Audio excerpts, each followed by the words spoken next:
ദക്ഷിണ സിറിയൻ ഗ്രാമത്തിൽ അതിക്രമിച്ചു കയറിയ ഇസ്രയേൽ സേനയും ഗ്രാമീണരും തമ്മിലുണ്ടായ തർക്കത്തിന് പിന്നാലെ ഇസ്രയേൽ 13 പേരെ വെടിവെച്ചു കൊന്നു. ബെയ്ത്ത് ജിൻ ഗ്രാമത്തിൽ കടന്നുകയറിയ സൈന്യം ചിലരെ പിടികൂടാൻ ശ്രമിച്ചപ്പോൾ ജനങ്ങൾ പ്രതിഷേധിച്ചു. തുടർന്നാണ് വെടിവെപ്പ് നടന്നത്. ജനങ്ങൾ നടത്തിയ കല്ലേറിലും മറ്റും 6 സൈനികർക്ക് പരിക്കേറ്റതായി ഇസ്രയേൽ സേന അറിയിച്ചു. ഗാസയിലെ ഖാൻ യൂണിസിന് നേർക്ക് വീണ്ടും ഇസ്രയേൽ ആക്രമണം നടത്തിയതിൽ 2 പലസ്തീൻകാർ കൊല്ലപ്പെട്ടു. ഗാസയിലേക്ക് കൂടുതൽ സഹായം എത്താൻ വൈകുന്നത് ജനങ്ങളുടെ ദുരിതം വർദ്ധിപ്പിക്കുമെന്ന് UN ഏജൻസികൾ ചൂണ്ടിക്കാട്ടി. അതേസമയം വെസ്റ്റ് ബാങ്കിൽ ഇന്നലെയും ഇസ്രയേൽ അതിക്രമം തുടർന്നു. ഇസ്രയേൽ സൈന്യത്തിന് മുന്നിൽ കീഴടങ്ങാനെത്തിയ 2 പലസ്തീനികളെ കഴിഞ്ഞ ദിവസം ജനീൻ നഗരത്തിൽ സൈന്യം ക്രൂരമായി കൊലപ്പെടുത്തിയ സംഭവം കടുത്ത പ്രതിഷേധത്തിനിടയാക്കി. 26 വയസ്സുള്ള അൽമുൻ താസിൻ ബില്ല അബ്ദുള്ളയും 37കാരൻ യൂസഫ് അസസയുമാണ് കൊല്ലപ്പെട്ടത്. സംഭവത്തിന്റെ ദൃശ്യങ്ങൾ മാധ്യമങ്ങൾ പുറത്തുവിട്ടതോടെ ഇസ്രയേൽ പ്രതിരോധത്തിലായി. സംഭവവുമായി ബന്ധപ്പെട്ട് 3 സൈനികർക്കെതിരെ അന്വേഷണം പ്രഖ്യാപിച്ചതായി ഇസ്രയേൽ സേന അറിയിച്ചു. ഇസ്രയേലിന്റേത് തികഞ്ഞ യുദ്ധക്കുറ്റകൃത്യമാണെന്ന് പലസ്തീൻ വിദേശകാര്യ മന്ത്രാലയം പറഞ്ഞു.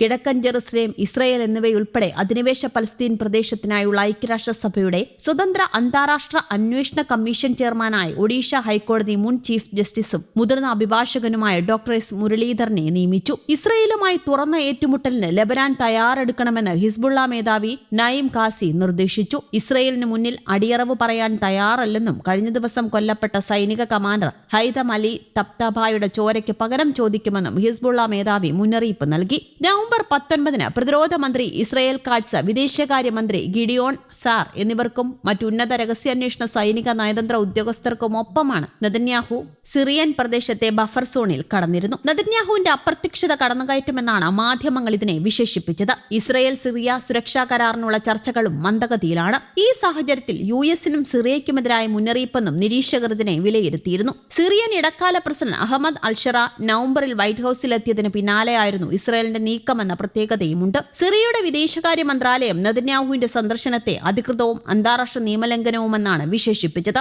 ഈ സന്ദർശനം തികച്ചും സിറിയയുടെ സ്വാധീനത്തെയും ഭൗമപരിധിയെയും ലംഘിക്കുന്നുവെന്നും യുണൈറ്റഡ് നേഷൻസ് സുരക്ഷാ കൌൺസിൽ പ്രമേയങ്ങൾക്ക് വിരുദ്ധവുമാണ് എന്നായിരുന്നു സിറിയൻ പ്രതികരണം. ജോർദാൻ വിദേശകാര്യ മന്ത്രാലയ വക്താവ് ഫുവാദ് അൽ ജമാലി ഈ സന്ദർശനത്തെ അംഗീകരിക്കാനാവാത്ത കടന്നുകയറ്റമെന്നും വിമർശിച്ചു. ഖത്തർ, കുവൈറ്റ്, സൗദി അറേബ്യ അടക്കമുള്ള ഗൾഫ് രാജ്യങ്ങളും നടപടി അന്താരാഷ്ട്ര നിയമങ്ങൾക്കും മാനദണ്ഡങ്ങൾക്കും വിരുദ്ധമാണെന്നും അപലപിച്ചു. അതിനുശേഷമാണിപ്പോൾ സിറിയയിലേക്കുള്ള ഇസ്രയേലിന്റെ ആക്രമണം. അതിനിടെ അടുത്ത 5 വർഷത്തിനുള്ളിൽ മിസോറാമിലും മണിപ്പൂരിൽ നിന്നും ശേഷിക്കുന്ന 5800 ബെനൈ മെനേഷ്യ ജൂതന്മാരെ തിരികെ കൊണ്ടുപോകാൻ ഇസ്രയേൽ. ലെബനനുമായി അതിർത്തി പങ്കിടുന്ന വടക്കൻ ഗലീലിലും നോഫ് ഹഗാലിലും ഇവരെ പാർപ്പിക്കാനാണ് ഇസ്രയേൽ പദ്ധതിയിടുന്നത്.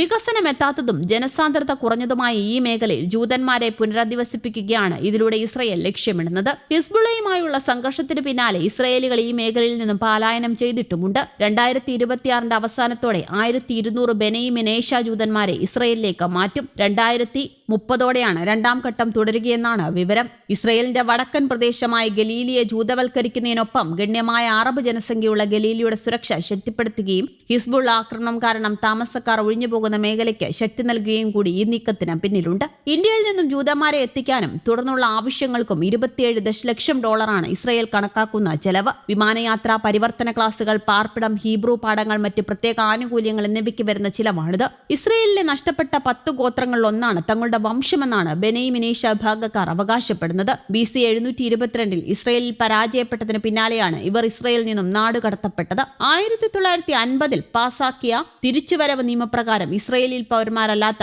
എല്ലാ ജൂതന്മാർക്കും ജൂതമതത്തിലേക്ക് പരിവർത്തനം ചെയ്തവർക്കും ഇസ്രയേലിൽ സ്ഥിരതാമസമാക്കാനും പൗരത്വം നേടാനും സാധിക്കും. News desk, Kerala Kaumudi.